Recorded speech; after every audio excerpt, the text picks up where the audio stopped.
आपके अपने YouTube channel रॉकस्टाडी class दोस्तों आपका स्वागत है। जैसा कि दोस्तों आपको पता है हमारा नेक्स्ट पेपर है 21 मार्च को कक्षा 11वीं का रसायन शास्त्र केमिस्ट्री का है, तो हम इसकी लगातार तैयारी करेंगे। ओके, तो बाकी मैं आपको तैयारी कराने पहले से स्टार्ट कर दिया है, इसलिए दोस्तों आपको क्या है 2 अंकीय महत्वपूर्ण मैंने आपको पहले ही बता दी कि पार्ट 1 और पार्ट 2 आ चुका है।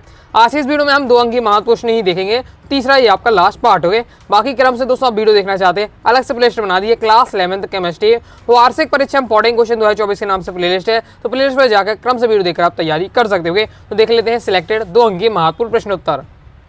ओके, तो 2 अंकीय अति महत्वपूर्ण देखने वाले ये आपका तीसरा पार्ट है। ओके, तो मित्र वही है जो भीड़ में हमें खोने ना दे, और लक्ष्य वही है जो हमें क्या है रात में सोने ना दे। ओके, मतलब लक्ष्य ऐसा होना चाहिए कि हमें रातों रात की नींद हो जाए, मेहनत करने के लिए हम इतने क्या है उतावले हो जाएं। ओके, तो आपको क्या है अगर वार्षिक परीक्षा में से बेहतरीन नंबर लाने हैं आपको, ओके, तो बेहतरीन लगातार आपको मेहनत करनी पड़ेगी बिना टाइम वेस्ट किए। तो पहला दोस्तों हमारा क्वेश्चन है, किसी कार्बनिक यौगिक में सल्फर तत्व के परीक्षण को लेंसेन विधि को समझाइए। ओके, ज़्यादा इंपॉर्टेंट नहीं है लेकिन एक बार पढ़ लीजिएगा। कार्बनिक पदार्थ का सोडियम निष्कर्ष बना लेते हैं। 1 ml सोडियम निष्कर्ष में 1-2 बूंद क्या है सोडियम नाइट्रोक्लोराइड विलयन की मिलाते हैं, बैंगनी रंग उत्पन्न होता है जो सल्फर तत्व की पुष्टि करता है। ओके, ये आपको इस प्रकार से बताया गया है।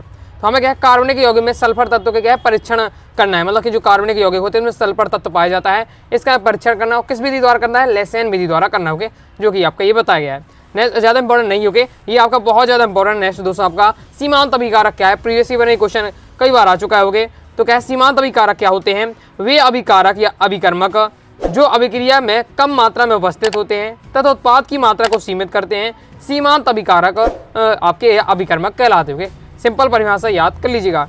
नेक्स्ट दोस्तों हमारा क्वेश्चन है, अणुसूत्र से आप क्या समझते हैं, किसी पदार्थ के अणुसूत्र और मूलानुपाती सूत्र में क्या संबंध होता है, ये आपसे पूछा जा रहा है। तो अणुसूत्र को पहले आपको परिभाषा बतानी है, फिर आपको अणुसूत्र और मूलानुपाती सूत्र में संबंध बताना है। ये भी इंपॉर्टेंट, ये भी क्वेश्चन आ चुका है आपका। ओके, तो क्या है अणुसूत्र देख लेते हैं। तो वह रासायनिक सूत्र जो यौगिक के एक अणु में उपस्थित विभिन्न तत्वों के परमाणु व परमाणुओं की वास्तविक संख्या को प्रदर्शित करता है, अणुसूत्र कहलाता है। यह किसी यौगिक का मूलानुपाती सूत्र अथवा इसका सरल गुणांक होता है। अणुसूत्र का आपको फॉर्मूला देखते हैं तो अणुसूत्र बराबर होता है आपका मूलानुपाती सूत्र इंटू एन जहाँ आपका क्या है एक पूर्णांक संख्या। हो गए, तो ये हो जाता है आपका अणुसूत्र की परिभाषा और अणुसूत्र और मूलानुपाती सूत्र में आपका संबंध। हो गए, कंप्लीट हो जाता है। आगे देख लेते हैं। नेक्स्ट जो हमारा क्वेश्चन है, यौगिक के मूलानुपाती सूत्र को उदाहरण सहित परिभाषित कीजिए। अभी हमने क्या है अणुसूत्र की परिभाषा देखी थी, अब दोस्तों मैं आप क्या है मूलानुपाती सूत्र की परिभाषा बताता हूँ उदाहरण सहित। ओके, अणुसूत्र मूलानुपाती सूत्र दोनों की परिभाषा उदाहरण तैयार कर लीजिए, बहुत ज़्यादा महत्वपूर्ण है। ओके, संबंध तो आपका यही है। ओके, तो नेक्स्ट है मूलानुपाती सूत्र, वह रासायनिक सूत्र जो यौगिक के अणु में उपस्थित विभिन्न तत्वों के परमाणुओं की संख्या के सरलतम अनुपात को प्रदर्शित करता है, मूलानुपाती सूत्र कहलाता है। बिल्कुल सिंपल परिभाषा है, क्या है वह सूत्र जो यौगिक के अणुओं में उपस्थित विभिन्न तत्वों के परमाणुओं की संख्या बताए, वो आपका क्या है संख्याओं के सरलतम अनुपात होता है, उसे हम क्या है मूलानुपाती सूत्र कहते हैं। एग्जाम्पल के लिए आपका ये दिया हुआ है, जैसे आपका ग्लूकोज है C6H12O6 है, कल मूलानुपाती क्या होगा सूत्र क्या होगा CH2O होगा। ओके, इस बार से आपका दिया हुआ है।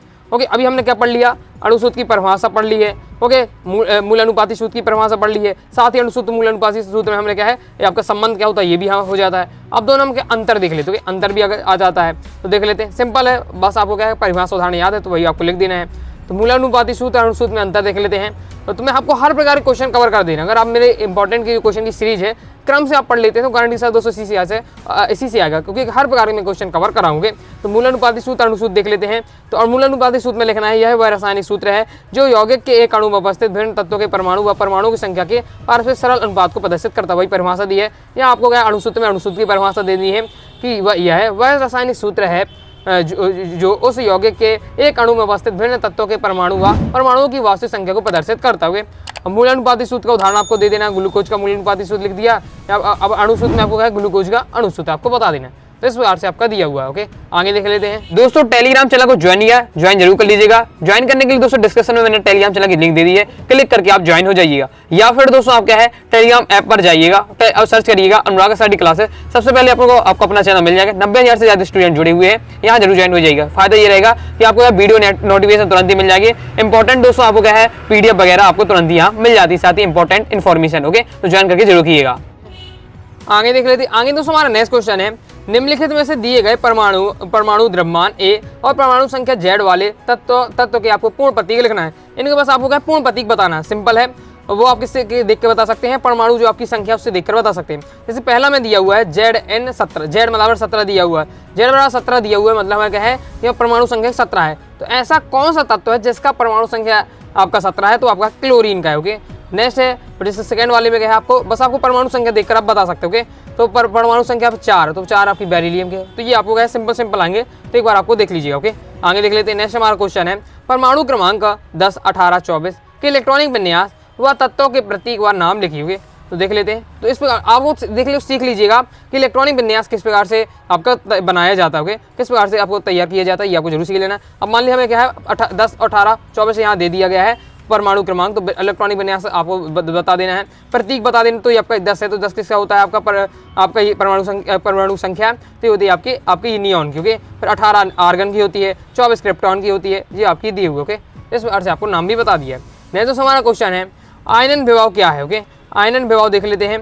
तो ये सब इस प्रकार के क्वेश्चन क्यों पूछे जाते हैं, हमसे इसलिए पूछे जाते हैं पेपर में, जिससे हमें ये टीचर को ये पता चल जाए या एग्जामिनर को कि हमें क्या है तत्वों का ज्ञान है कि कौन है ये, कौन क्लोरीन है, क्लोरीन का चित्र मतलब आपका किस प्रकार से संकेत बनाया जाता है। ओके, तो कि हमें क्या है जो आपके तत्व रहते हैं उनके परमाणु क्रमांक क्या, उनका प्रतीक क्या होता है, उनका नाम क्या होता है, इसका हमें ज्ञान है कि नहीं, इसके लिए क्वेश्चन पूछे जाते हैं। ओके, नेक्स्ट हमारा आयनन विभव क्या है। तो आयनन विभव देख लेते हैं, इंपॉर्टेंट प्रीवियस पेपर में ये भी आ चुका है। किसी तत्व के एक विलगित गैसीय परमाणु अथवा आयन के बाह्यतम कक्ष में से एक इलेक्ट्रॉन को बाहर निकलने के लिए जितनी ऊर्जा की आवश्यकता होती है उसे उस तत्व का आयनन विभव या आयनन ऊर्जा अथवा क्या है प्रथम आयनन विभव कहते हैं। इसकी इकाई किलो कैलोरी या प्रति मोल या किलो जूल प्रति मोल होती है। ओके, तो आयनन विभव क्या है कि किसी तत्व में से क्या है परमाणु निकलने के लिए, परमाणु निकलना है अगर किसी तत्व में से, तो उसके लिए जितनी ऊर्जा की आवश्यकता है, ओके, जितनी ऊर्जा से क्या है इलेक्ट्रॉन निकालने के लिए आवश्यक होती है उसे क्या है आयनन विभव कहते हैं। याद रखिएगा। नेक्स्ट हमारा परमाणु त्रिज्या। तो परमाणु त्रिज्या को समझाइए। तो उदासीन परमाणु के नाभिक में बाह्यतम कोष तक की दूरी परमाणु त्रिज्या कहलाती है।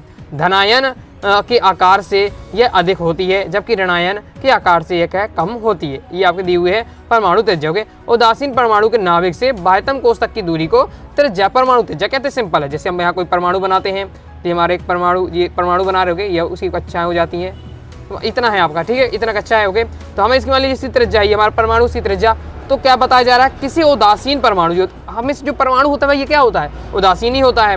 तो किसी उदासीन परमाणु से उसकी क्या है जो आपके जो नाभिक है, नाभिक के बाह्यतम कोष हमारा क्या है ये वाला है, तो नाभिक से बाह्यतम कोष की जो दूरी है ये हमारी क्या है त्रिज्या है। ये आपको सिंपल है। ओके, ये आपकी हो जाती है परमाणु त्रिज्या। नेक्स्ट हमारा आवंधी आणविक कक्षक व प्रतिबंधी आणविक कक्षक में कोई दो अंतर लिखिए। इंपॉर्टेंट, इसे भी एक बार देख लेते हैं।